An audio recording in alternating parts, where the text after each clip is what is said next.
परियों की रानी की दो जुड़वा बेटी हुई थी और परियों के रानी जी उनका नाम रखता है बिली परी और रीनी परी। एक दिन जुड़वा बहनें खेल रहे थे और परी माँ आके बोलता है, बच्चों तुम अभी खेलना बंद करो, कल तुम्हारा परीक्षा है, तुम उसकी तैयारी करो।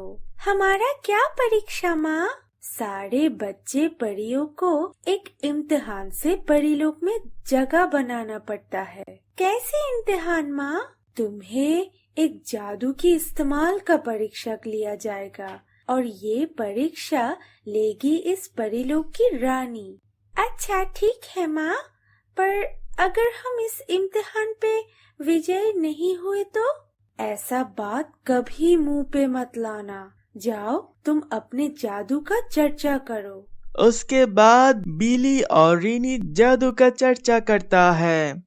परीक्षा का दिन आता है। माँ परी अपने दोनों बच्चे को लेके रज्जे में प्रवेश करता है। परी रानी बोलता है, बच्चों तुमने जादू का चर्चा ठीक से किया है तो? हाँ परी रानी। अच्छा तो ठीक है, तुम्हारी परीक्षा शुरू होता है। बिली तुम फूल लो, ये एक प्लास्टिक का फूल है। तुम्हारा काम है इस फूल को असली फूल बनाना। ठीक है परी रानी। उसके बाद बिली ने अपने जादू से इस प्लास्टिक के फूल को असली फूल बना दिया। अरे वाह बिली, तुमने तो परीक्षा में पास कर गए। अब रीनी की बारी है। तुम इस राज्य का रूप अपने जादू से बदल दो और खूबसूरती से इस महल को सजाओ कि मुझे पसंद आए।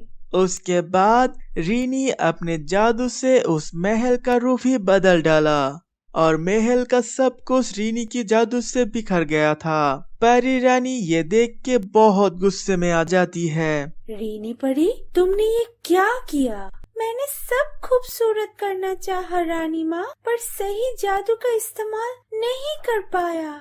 तुमने मेरे इम्तिहान में विजय नहीं हो पाए। अब तुम्हें दंड भुगतने पड़ेगी। नहीं परी नहीं, ऐसा मत करे। पर परी रानी गुस्से में थी, इसीलिए रीनी की कोई बात नहीं सुनी। तुम्हारा दंड होगा। तुम्हें धरती लोक पे 1 साल उनके साथ रहना पड़ेगा और तुम्हें अभी धरती लोक में भेज दिया जाएगा। परी रानी की बात सबको मानना ही पड़ेगा, इसीलिए रीनी को ना चाहकर भी धरती पे आके वो इंसान का वेश धारण करता है, एक फूल की दुकान पे नौकरी लेता है और एक घर का भी इंतजाम हो जाता है। फूल लोगों के पास पहुंचाना ही रीनी का काम है। रीनी हर सुबह साइकिल में करके ये फूल ग्राहकों के घर में पहुंचा देता है। एक दिन सुबह रीनी को नींद से उठने में थोड़ी देर हो जाती है। ये क्या, आज तो देर हो गई, मेरी नौकरी आज गई। जादू से जल्दी तैयार होके उड़ के रवाना दिया दुकान के लिए। बहुत जल्दी पहुंचने के लिए आज नौकरी नहीं गई। रीनी ये लो फूल, ग्राहक को दे के आओ। फूलों की सौगंध लेके रीनी निकल जाता है।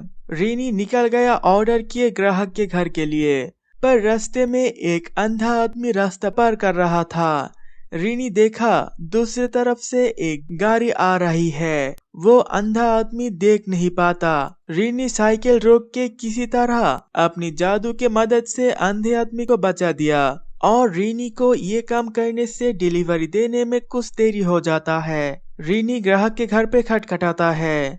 ग्राहक दरवाजा खोलता है। लिए अपने फूल। आने देरी क्यों है? रास्ते में कुछ समस्या थी, इसलिए देरी हो गई। दुविधा के लिए माफ कीजिए। ठीक है, कोई बात नहीं। फूल बहुत ताजा है और खुशबू भी सुंदर है। बहुत धन्यवाद। रीनी फूल दे के फिर देखता है एक बच्चा रास्ते के पास बैठ के रो रहा है। रीनी साइकिल रोकता है। बाबू क्या, तुम क्यों रो रहे हो? आज मेरे जन्मदिन है, पर कोई मेरे जन्मदिन में घर पे नहीं है। मेरी माँ बाबा भी नहीं है। तुम्हारा जन्मदिन पालन करने के लिए कोई नहीं है, इसलिए उदास हो तुम। चलो तुम और मैं मिलके तुम्हारा जन्मदिन पालन करेंगे। उसके बाद रीनी बच्चे को साइकिल में बिठा के एक केक की दुकान जाके केक लेके बच्चा का जन्मदिन पालन करता है।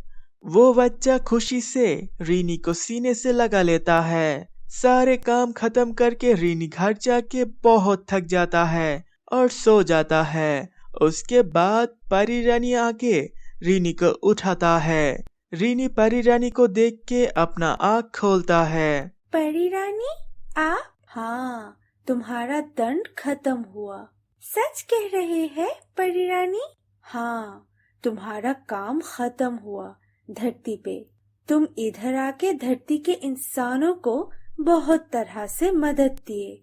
मैंने परी लोग से सब देखा। मैं तुम्हारे कर्मों से बहुत खुश हूँ, इसलिए तुम्हें आज दंड से आजाद करता हूँ। असल में ये लोग बहुत अच्छे हैं और हमारा परियों का तो काम ही है लोगों को मदद करना। परी रानी रीनी के बात से बहुत खुश होता है। ठीक कहा रीनी, अब तुम्हारा लौटने का वक्त आ गया है। तुम्हारे माँ और बहन इंतजार कर रहे हैं तुम्हारा। रीनी खुशी मन से लौट आता है। माँ और बहन को देख के बहुत खुश हो जाता है। दोस्तों, कैसी लगी आपको हमारी ये कहानी? कहानी अच्छी लगी है तो इसे लाइक कीजिए, कमेंट करके हमें बताइए आपको कहानी कैसी लगी और अपने दोस्तों के साथ भी शेयर कीजिए ये कहानी। अगर ऐसी और कहानी देखनी है तो प्लीज सब्सक्राइब कीजिए हमारे चैनल पर। हम ऐसे मजेदार कहानियाँ और लाएंगे। धन्यवाद।